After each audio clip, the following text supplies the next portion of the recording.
Muy bien, mis hermanos, pues vamos a reflexionar en la palabra en este momento y voy a antes invitarles a que oremos a Dios para pedir así su dirección. Señor, te damos gracias porque siempre tienes algo para nosotros. Cuando meditamos, cuando reflexionamos en tu palabra, encontramos cosas bellas, cosas hermosas, para poder conocerte aún más, para descubrir más cosas que tú tienes para nosotros y poder de esta manera gozarnos, disfrutar cada detalle en la vida, disfrutar de cada momento, disfrutar de tu presencia, para poder entender que todo tiene razón cuando vivimos en ti. Te pido que a través de tu Espíritu, Señor, sigas hablando y que sigas llegando a nuestros corazones, sigas instruyendo, redarguyendo, para que podamos entender cuál sea tu buena voluntad agradable y perfecta. Y no sea, Señor, palabra de hombre, sino palabra de Dios. En el nombre de Cristo Jesús te lo pido. Amén. Voy a invitarles a que pues, vayamos al libro de Hechos. Acabamos de estar allí en Hechos, pero no vamos a ser en el capítulo 2, sino en el capítulo 1.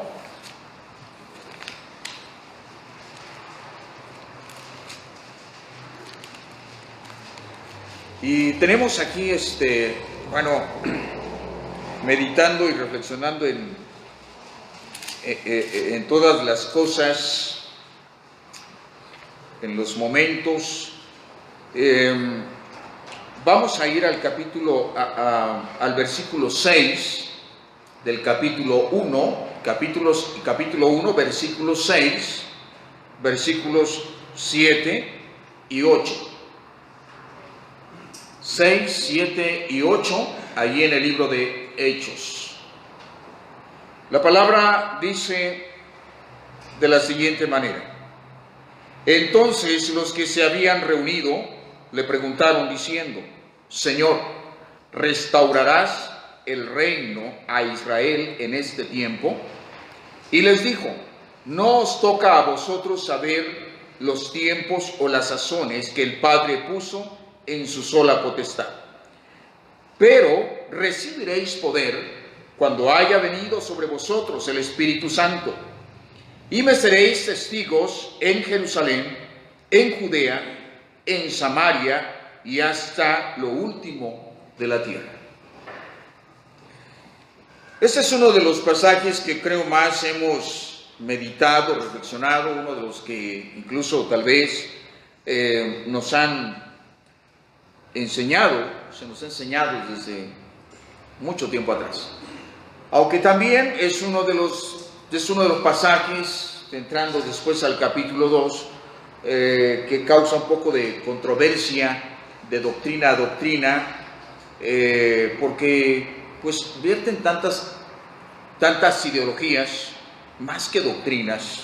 Yo creo, porque pues doctrina es una cosa, pero creo que más la ideología, en que muchas personas tratan de fundamentar ciertos conceptos y pensamientos a fin de que, según lo que pueden percibir, lo que pueden compartir, e incluso lo que tal vez han asentado como un medio para estructurar a la iglesia y para poder llevar el pensamiento del cristiano hacia Dios, pues bueno, siempre están buscando de alguna manera acomodar la teología para enseñar lo que supuestamente la palabra de Dios dice. Pero es tan hermoso ir a la palabra y encontrarse cada vez cosas que nos van presentando detalles que estimulan nuestro espíritu, que estimulan el pensamiento, estimulan el alma, estimulan la vida, para que no nos desprendamos de ese principio al cual Dios quiere que nosotros lleguemos. Y comenzando desde el versículo 6, yo quiero que pensemos en esta mañana, que pensemos en esta hora, acerca de lo que motiva nuestra vida para disfrutar cada momento, para disfrutar el momento. Así es que pensemos en esta frase, ¿sí? Disfruta el momento. Disfruta el momento. Si hablamos de momentos, así como yo le he dicho, tal vez para nosotros momentos sean un instante, lapsos de segundos, de minutos, de horas, momentos pequeños, momentos chicos, momentos grandes, pero al fin y al cabo la vida es un gran momento que vivimos delante de Dios, porque para Dios un año es como, un día es como 1000 años. Para el Señor el más corto momento tiene un enorme significado y representa todo lo que la obra Él ha hecho durante siglos, desde que nos ha concedido la vida como seres humanos. Y yo quisiera que echemos a volar un poco nuestro pensamiento acerca de cuáles son los momentos que más hemos disfrutado y qué es lo que más nos gusta disfrutar a veces cuando estamos fuera del ámbito de trabajo, de escuela, pero también pensemos en lo que significan cada una de las cosas en la que de repente nos involucramos como para no disfrutarlas y tomarle ese sabor, ese sentido que esto representa para la vida misma. Porque aún si tal vez podríamos quejarnos de esos momentos críticos, de esos momentos que duelen, de esos momentos que nos hacen llorar, pero cuando esto pasa y reflexionamos, ¿por qué no sacar de allí lo que precisamente nos ha edificado, lo que nos ha servido para poder ayudarnos en nuestra madurez de vida? Ya que todo contribuye a nuestro crecimiento, todo contribuye a nuestra madurez, a nuestro desarrollo, todo contribuye a nuestra formación de vida delante de Dios y delante de los hombres. Recuerdo que cuando tenía unos pocos años de vida, todavía en mi infancia, mi padre, desde la ciudad de Tapachula, como algunos saben, soy chiapaneco, y desde la ciudad un poco más lejana hasta el sur del país, pero cuando de repente mi padre decía, súbanse todos al carro porque nos vamos a visitar a un tío que teníamos, vivía desde la ciudad de Tapachula aproximadamente a 110 kilómetros. Y entonces decía, súbanse. Y así es que subíamos y agarrábamos esa carretera, toda la carretera panamericana que dirige hacia aquí al centro de la República. Llegábamos hasta los 110 kilómetros a la ciudad que se hizo muy famosa ahí en televisión, Mapastepec. Ahora saben que Mapa está en el mapa. Entonces, llegábamos hasta Mapastepec y ahí ya entrábamos a la ciudad y se quedaba una flecha más adelante donde ya una curva continuaba y decía ahí Arriaga, que es la que ya colinda con Oaxaca, 100 kilómetros más, 100 y tantos kilómetros. Y luego decía México, 1000 y tantos kilómetros. Y cada vez que llegábamos a Mapastepec y nos desviábamos, siempre se me quedaba ese rótulo, tantos kilómetros más. Ya en el entretenimiento, entre todo el retozo allí en el rancho de mi tío, eso se me pasaba, pero cuando lo volví a ver, siempre estaba yo, ¿qué habrá pasando esa curva? ¿Qué hay más allá de esa curva? Y cuando tuve la oportunidad de hacer un primer viaje, pasar ese rótulo, dar la vuelta en esa curva, y recuerdo que hice el recorrido hasta la capital del estado, Tuxtla Gutiérrez, que eran 7 horas en ese entonces, desde Tapachula hasta la capital. Entonces, ver otros paisajes, ver lo que continuaba todavía en el estado, entrar a la sierra y comenzar a subir hacia el valle y ver desde lo alto ya de la sierra todo el golfo, el istmo de Tehuantepec, ver la cordillera ahí del mar desde la altura de los cerros, era hermoso. Y cuando una vez me dijeron, ir a la Ciudad de México, y alguien me dijo, oye, pero está muy lejos, ¿por qué no mejor ir en avión? Y yo dije, pues sí, sería padre en avión, pero yo quiero seguir conociendo los caminos, el recorrido. Y así es que la primera vez que vine a la Ciudad de México, y recuerdo que no fue en autobús, fue en un tráiler, porque alguien nos invitó a venirnos en un tráiler, y ahí venir en ese tráiler, pero viendo todo el panorama. O sea, era cansado, era largo, 18, 20 horas de camino. Pero ¿sabe? Si bien sabía que venía a la Ciudad de México, pero disfrutar cada paisaje, eso a mí me daba una grande motivación, una grande satisfacción. A algunos no les gusta ir a hacer esos recorridos y dicen, bueno, ahora que hay avión y ya es más barato incluso que antes, prefieren el avión. Pero yo, aunque fueran 30 horas, preferiría seguir en carretera. Aunque es más el tiempo, aunque se hace más lejos, pero me gusta disfrutar esos momentos. Y la vida tiene un enorme recorrido que no sabemos hasta dónde va a terminar. Pero saben, Dios, si algo nos propone, es que mientras nuestro recorrido no termina, disfruta el momento. Y son momentos, y hay momentos que no nos vamos a olvidar por nada, como yo no olvido esos momentos, pero hay otros que valen la pena tomarlos en cuenta, como el encuentro con Dios. Tu encuentro con Dios, tu encuentro con Él en la palabra, en la oración, en la adoración con los hermanos en la iglesia, son momentos que hay que disfrutarlos. Son tiempos que algún día ya no los vamos a poder disfrutar como hoy. Yo creo que nuestros hermanos ya de la tercera edad, que ya no pueden correr, ya no pueden saltar, pero yo creo que hubo un tiempo en que disfrutaron el momento que estaban aquí. Hoy quisieran tal vez hacer lo mismo, pero no se puede. Y yo sé que un día ya no me voy a mover de una banca tan fácil. Pero son momentos, son tiempos que Dios nos permite.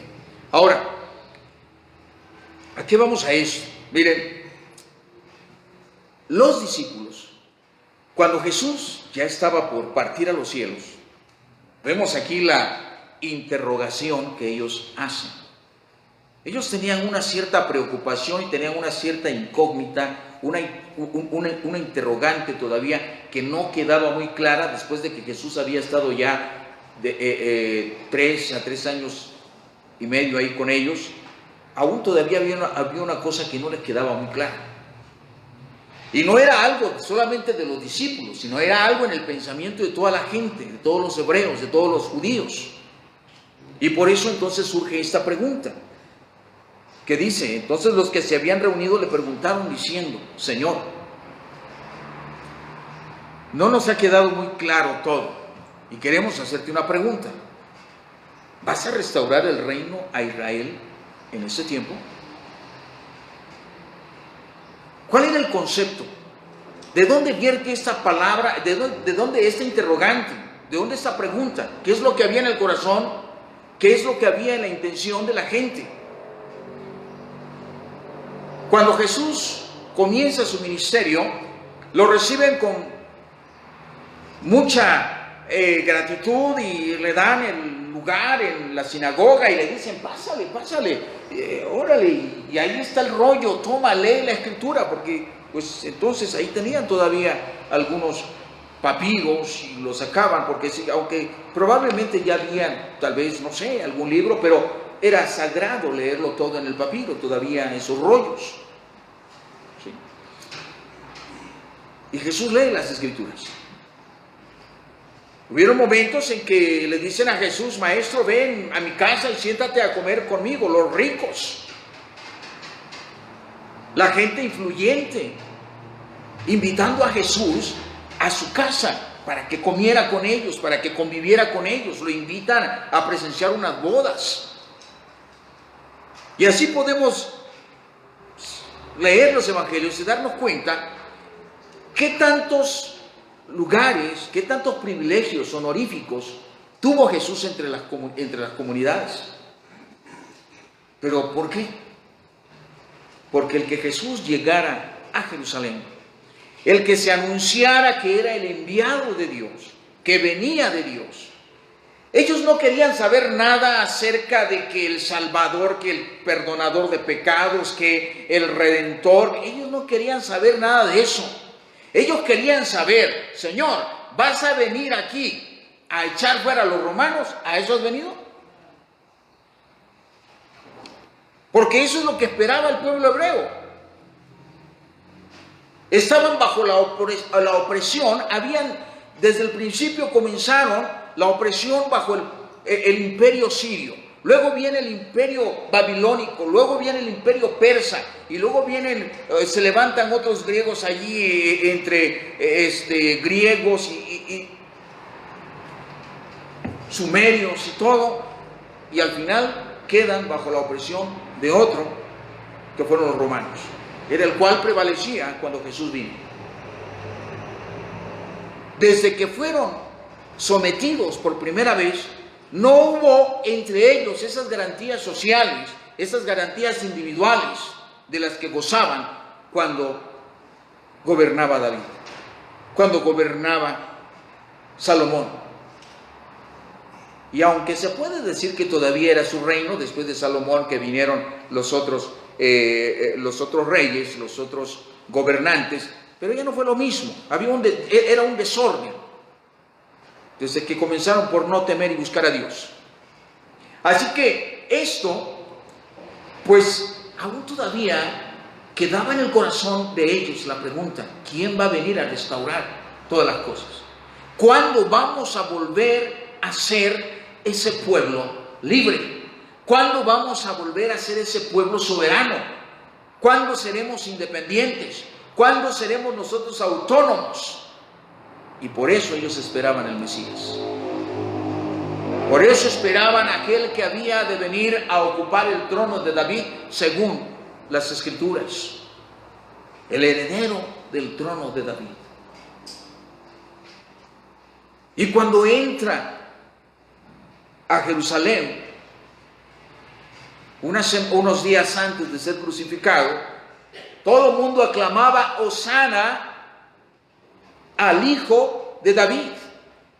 Bendito el que viene en el nombre del Señor. Es que nadie piensa en la salvación de sus almas. Nadie piensa en el perdón de pecados. Todo el mundo está pensando en que vamos a ser libres. Vamos a ser un pueblo poderoso. Eso era lo que pensaban. Y entonces, por eso la pregunta de estas personas, y entre ellos hay los discípulos: oye, Señor, ¿vas a restaurar el reino? ¿Vamos otra vez a tener un gobierno propio? ¿Vamos a ser un pueblo con esas garantías propias? ¿Hasta cuándo vas a restaurar este reino? Así que esta palabra provoca una respuesta que Jesús no pensaba en ningún momento decirles estas palabras. Pero dada la pregunta, surge la respuesta. Dada la inquietud de ellos, surge de Jesús. Y les dice en el versículo 7: no os toca a vosotros saber los tiempos o las sazones que el Padre puso en su sola potestad. No les toca a ustedes saber todo eso. Ahora, si Jesús se los explicara, no lo van a entender. Si Él les comenzara a decir: a ver, es que el reino del que yo he hablado, el reino y el trono del que se les anunció acerca de quién heredaría el trono de David, si yo se los explico, no lo van a entender, porque lo que ustedes buscan es otra cosa. Ese está fuera de sus intereses, eso está fuera del concepto que ustedes tienen, porque lo que ustedes quieren es ser un pueblo constitucionalmente libre. Eso es lo que buscan. Entonces ahora Jesús, hermanos, a través de esta respuesta, creo que es importante analizar que ellos solamente querían tener poder. Ellos solamente querían tener privilegios sociales, querían tener libertades que no gozaban.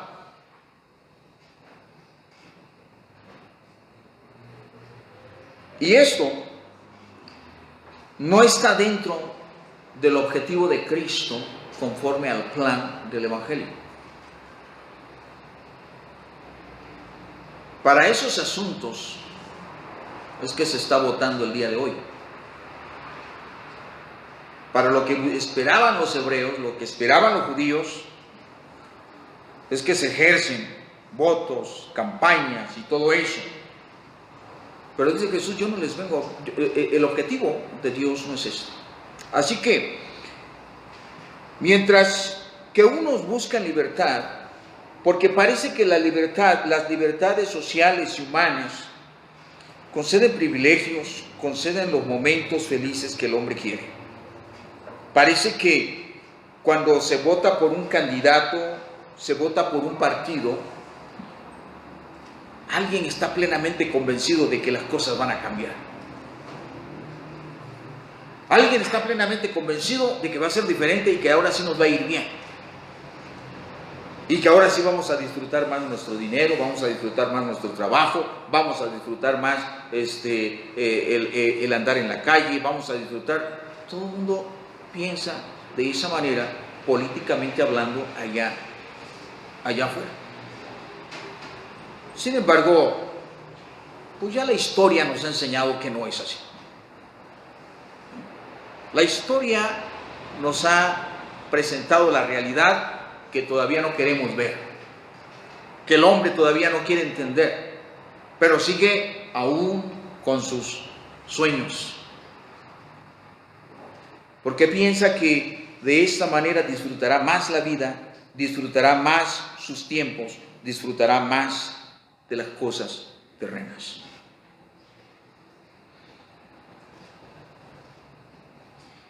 Así es que abordando lo que Jesús entonces dice, no os toca a vosotros saber los tiempos o las sazones que el Padre puso en su sola potestad. Dice el versículo 8, pero recibiréis poder. Aquí la palabra pero hace la conexión con el versículo 6. El versículo 8 dice, pero recibiréis poder. Porque ellos están diciendo, Señor, ¿restaurarás el reino? O sea, vamos a tener nosotros soberanía, vamos a tener nosotros por fin nuestra propia autoridad, vamos a tener nosotros por fin la libertad de poder tomar nuestras propias decisiones. Esos son precisamente símbolos de poder. Vamos a tener nuestro propio rey, nuestro propio monarca.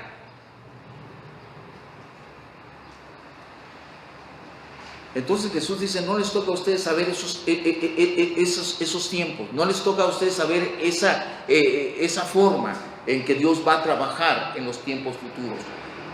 Pero si de poder se trata, si en poder piensan, ahora dicen, recibiréis poder. Por eso les dice, pero no tendrán ese poder, no alcanzarán quizás esas cosas ahorita, pero a pesar de eso, recibiréis poder. Y entonces,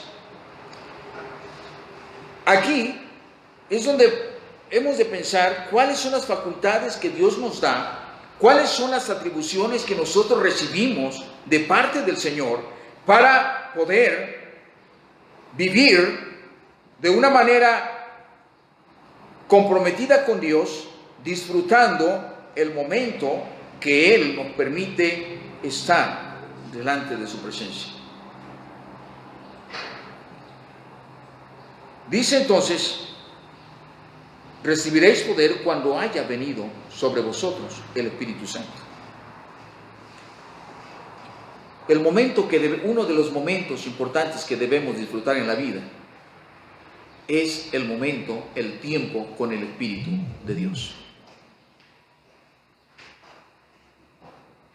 Que el Espíritu llegue, que el Espíritu Santo haya venido sobre nosotros, como sucede ya el cumplimiento de la promesa en el capítulo 2 y en los primeros versículos.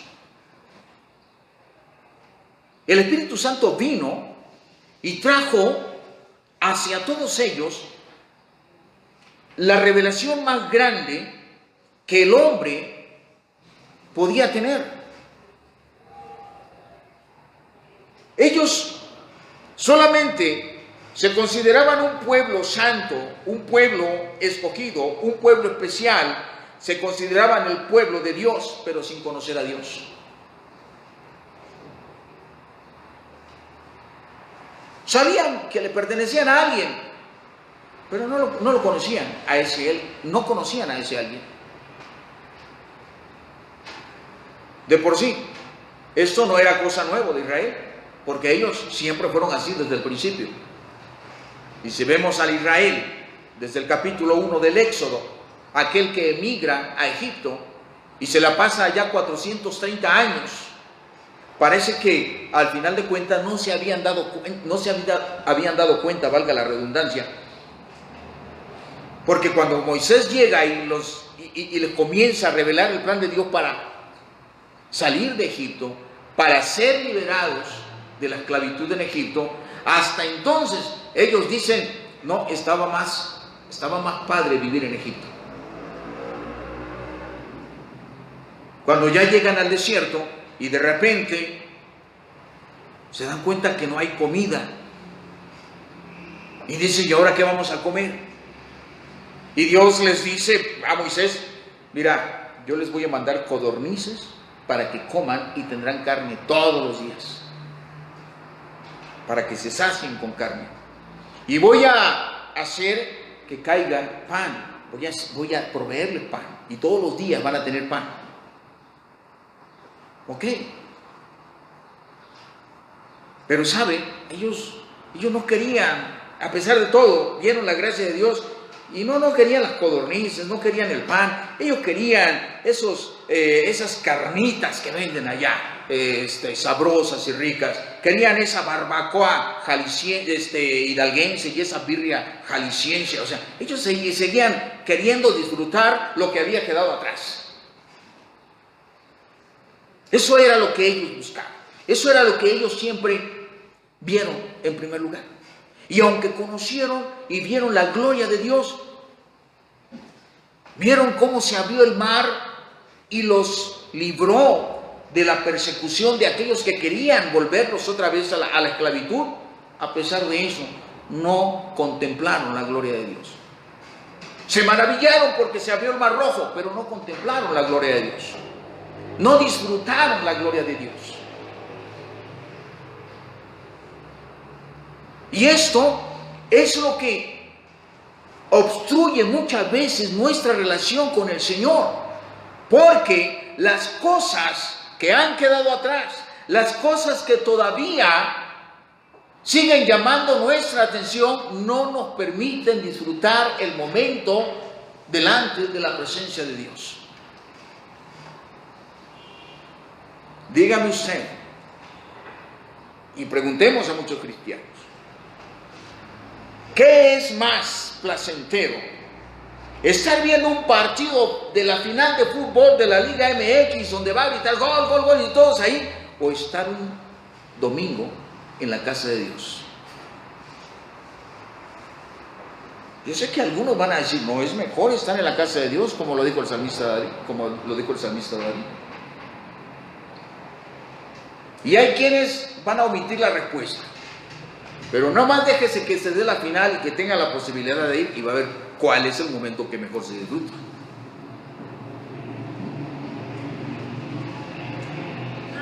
Hablemos de esos momentos. Es que el Señor dice, recibiré poder. ¿Para qué me sirve a mí el poder? ¿Para qué quiero yo poder? Ellos querían poder para reinar, para gobernar, para vencer al imperio romano. Pero el Señor dice, yo necesito que ustedes tengan la capacidad de discernir, de percibir, de entender y de comprender cuál es el momento más importante. Porque aquí poder no es, bueno, si nos salimos un poco de la gramática, poder no es la referencia de potestad y autoridad. Aquí poder en el texto es sinónimo de simplemente capacidades. Porque eso es lo que Dios tiene dentro de la iglesia, gente capaz, gente que puede salir adelante a través de la ayuda y la dirección del Espíritu Santo.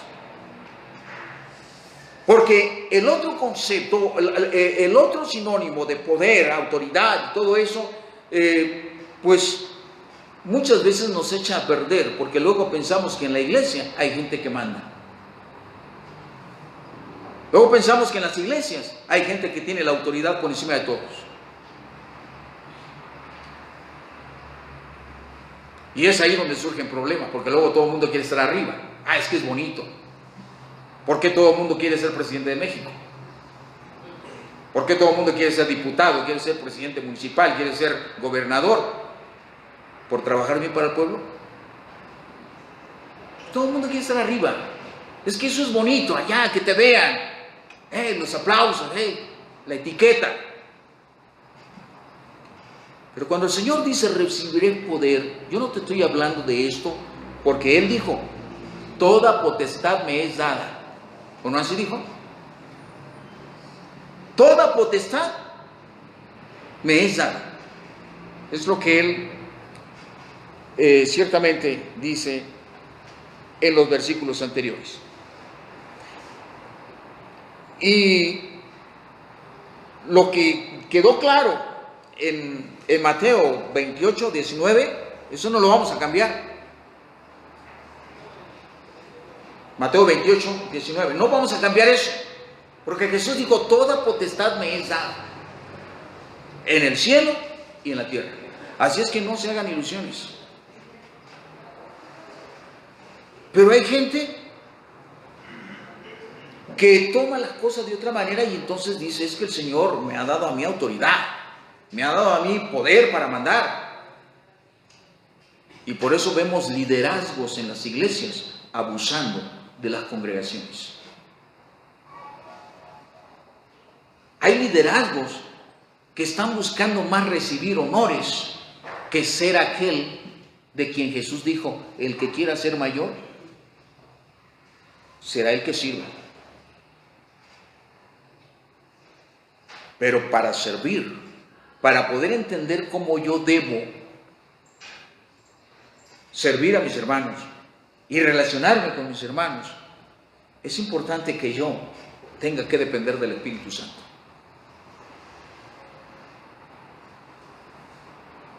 Así de fácil, porque nuestros padres podrán ser nuestros padres, pero dígame usted si algunas veces pudo convencernos cuando nos dijo, a ver, haz esto y ayuda a tu hermano, ayuda a tu hermana. Algunas veces no le hicimos caso, porque no dependía tanto del mando de él, sino de que yo lo quiero hacer.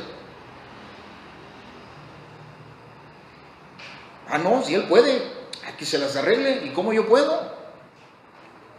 ¿Acaso a mí me ayudaron? ¿Acaso a mí me echaron la mano? Y tal vez así podríamos verlo en la iglesia, Si el Espíritu Santo no estuviera aquí con nosotros, si no estuviera en mí, si no estuviera en ustedes, no, esto fuera, hermanos, un desastre.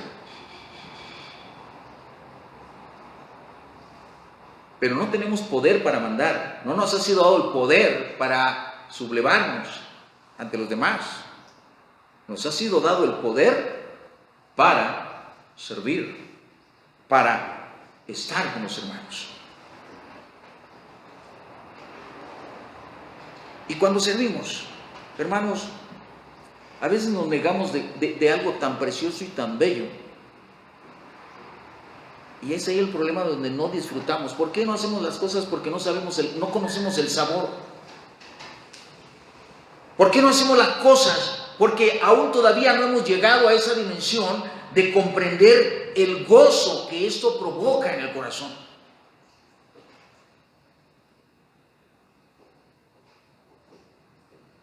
Yo en una ocasión experimenté algo muy hermoso en mi vida, hace algunos años. Mi padre siempre nos dio dinero y decía, a ver hijos, lo que se necesita y todo, y no necesitábamos estar pidiendo a nadie. Pero una ocasión, como producto de mi trabajo y todo, entonces tenía para mi familia, tenía para ellos, pero una ocasión me habla uno de mis hermanos, estaba pasando por una crisis y me dice, David, mira, necesito tanto, ¿me puedes ayudar? Y mi hermano no me dijo, préstamelo, no me dijo, regálamelo, me dijo, ¿me puedes ayudar? Y entonces, pensando en mi hermano y pensando y viendo mi bolsillo, pues dije, yo creo que sí. Entonces le dije, sí te puedo ayudar. Porque se me hizo feo negarme. Y dije, pues otras veces mis hermanos también me han apoyado. Entonces dije, pues es el tiempo de apoyarlo también. Entonces, si puedo, tengo. Y le digo, sí, hermano. Y me comprometí.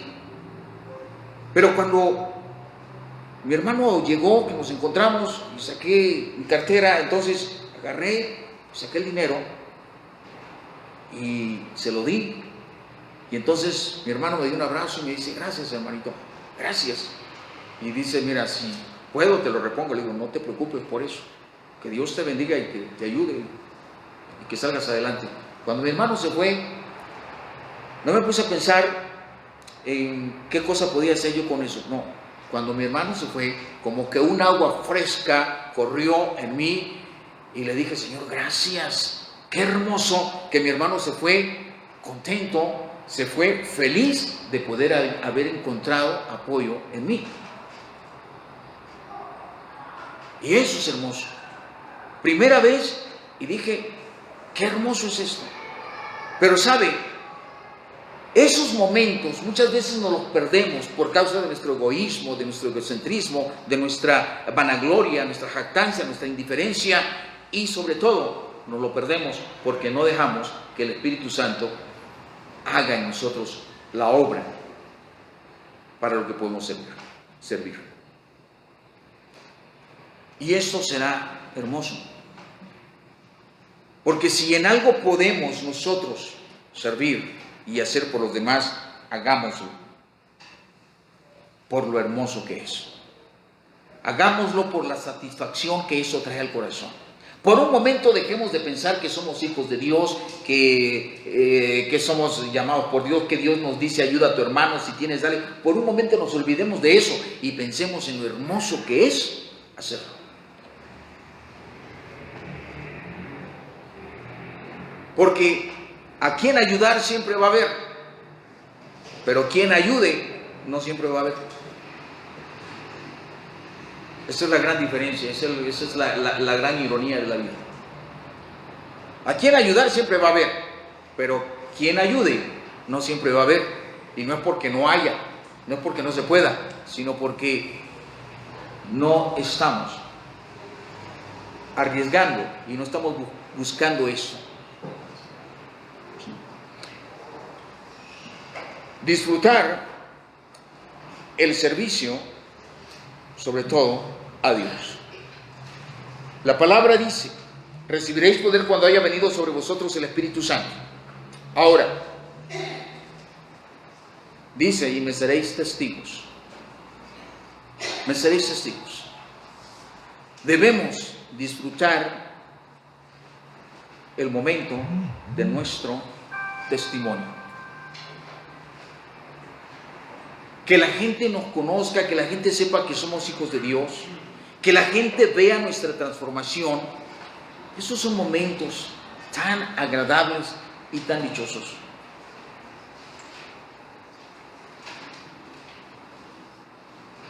El texto, en el capítulo 2 y versículo 42, en el versículo 41 y 42, la palabra dice allí, Todos los que recibieron su palabra fueron bautizados y se añadieron en aquel día como 3,000 personas, y perseveraban en la doctrina de los apóstoles, en la comunión unos con otros, en el partimiento del pan y en las oraciones. Y dice el versículo 47, y alabando y teniendo favor con todo el pueblo, y el Señor añadía a la iglesia los que habían de ser salvos. Disfrutar nuestra vida en Cristo, dando testimonio de la palabra, hermanos, esto causa un efecto, un impacto enorme en la comunidad donde vivimos. A veces echamos la culpa a que la gente no se convierte porque no hemos hecho campañas. No, la gente no se convierte porque hace falta repartir folletos. La gente no se convierte porque nos hace falta tener un predicador de más rango. La gente no se convierte y comenzamos a ponerle tantas cosas. Sin embargo, aquí la palabra, el texto, no nos dice que y Pedro predicó, y Juan predicó, y Andrés predicó, sino que dice que todos perseveraban, toda la iglesia, todos los que habían creído perseveraban en la doctrina de los apóstoles, en el partimiento del pan y en las oraciones, compartían, se abrían a la gente, se acercaban a la gente, estaban con la gente, y entonces esto causó un impacto en las personas, causó un impacto en la comunidad, y todos, dice, alababan a Dios. Y mientras alababan a Dios y tenían favor con el pueblo, el Señor añadía a la iglesia a los que habían de ser salvos. Si bien el Señor trae la dirección, si bien el Señor a través del Espíritu redarguye, conduce, dirige, inspira y revela, y todo lo que podemos ver acerca del Espíritu Santo, pero para que el Señor termine la obra, nosotros tenemos que comenzar haciendo algo, aportando algo, que es lo que Él nos está invitando a hacer. Disfruta el momento con la gente, disfruta el momento con las personas. Hermano, dele gracias a Dios porque estamos aquí, porque estamos reunidos entre hermanos, porque estamos aquí con la congregación de Dios. Pero disfruta el momento también cuando se encuentre con alguien allí en la calle, con su vecino, en la escuela, en el trabajo. Disfrute el momento y piense que es tiempo de que su vida hable de Dios. Que mis hechos, mis obras, mis acciones hablen de Dios. Y que la gente se dé cuenta que lo que hago, lo que digo y lo que pienso se debe a que alguien mucho más grande que yo vive en mí, mora en mí. ¿Qué poder querías? Le diría Jesús a la gente. ¿Qué poder estabas buscando?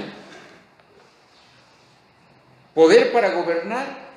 ¿Poder para tener supremacía? ¿Qué poder buscas? El poder que yo te doy es la capacidad de poder convivir, de poder tener esta relación con el Espíritu Santo, de poder dar testimonio de la obra de Dios en tu vida, el poder de disfrutar cada momento, el poder de disfrutar cada instante de tu vida. Así que el tiempo que tenemos delante de Dios, hermanos, disfrutémoslo. No pensemos cuándo va a acabar. No pensemos en las cosas que vienen por delante. Bueno, con todas las cosas que están sucediendo en el mundo, algunos dicen que viene una enorme crisis económica y que no va a haber, no sé cómo la vamos a hacer para comprar. ¿Qué nos interesa eso?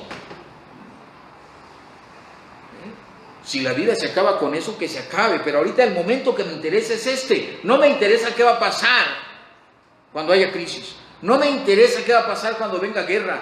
No me interesa qué va a pasar cuando yo me muera. Lo que me interesa es ver cómo este momento que Dios me está dando lo puedo disfrutar, le puedo sacar provecho, le puedo sacar ventaja para que yo me goce, porque a lo mejor ni viene la crisis, ni viene la guerra y yo me muero dentro de unos 15, 20 minutos. Pero lo disfruté, pero lo gocé. Y quizá, ojalá Dios quiera que no. Y si este fuera el último culto el que yo estuviera aquí,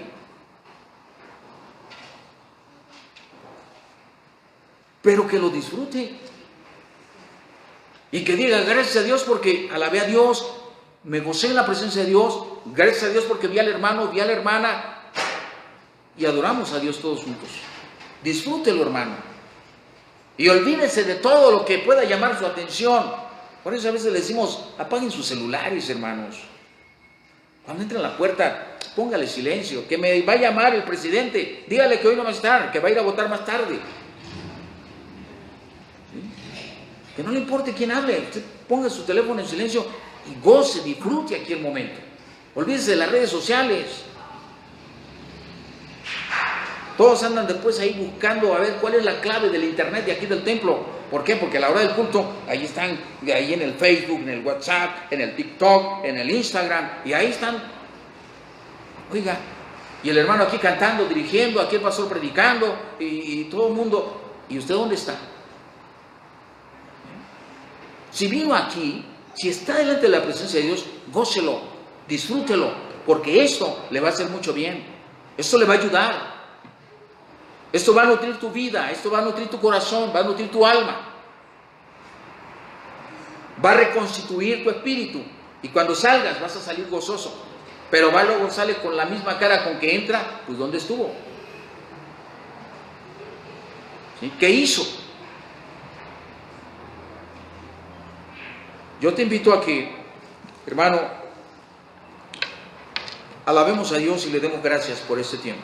Alabemos a Dios y sigamos pidiéndole que cada momento que Él nos permita vivir, lo disfrutemos sirviendo, teniendo una buena relación con Él, teniendo una buena relación con el hermano, teniendo esa capacidad de que nuestro testimonio, nuestra vida, pueda seguir llegando con un mensaje del Señor a la vida de quienes están pasando por malos momentos en la vida. Están pasando por malos momentos, por malas rachas en su vida, ¿sí? Vayamos nosotros, iluminemos su vida, animemos su entorno y le podamos dar un mensaje que pueda ayudarle a encontrarse con Dios. Les invito a ponerse de pie, vamos a orar y alabemos, glorifiquemos a Cristo. Padre, Señor, te damos gracias porque creemos que cada momento que tenemos en la vida, Señor, es tan bello porque tú estás con nosotros. Cada momento es tan maravilloso porque no nos falta tu bendición. Cada momento es tan bello y es tan hermoso, Señor, porque podemos conocer y experimentar cosas nuevas. Gracias porque sé que tú siempre estarás allí para animarnos, para avivarnos, para ayudarnos a salir adelante. No importa cuál sea la situación, Señor, tú siempre estarás ahí. Gracias, Señor, por compartirnos de tu palabra y por estar cada día con nosotros. Te alabamos y, Señor, pedimos toda bendición en el nombre de Cristo Jesús, nuestro Salvador. Amén.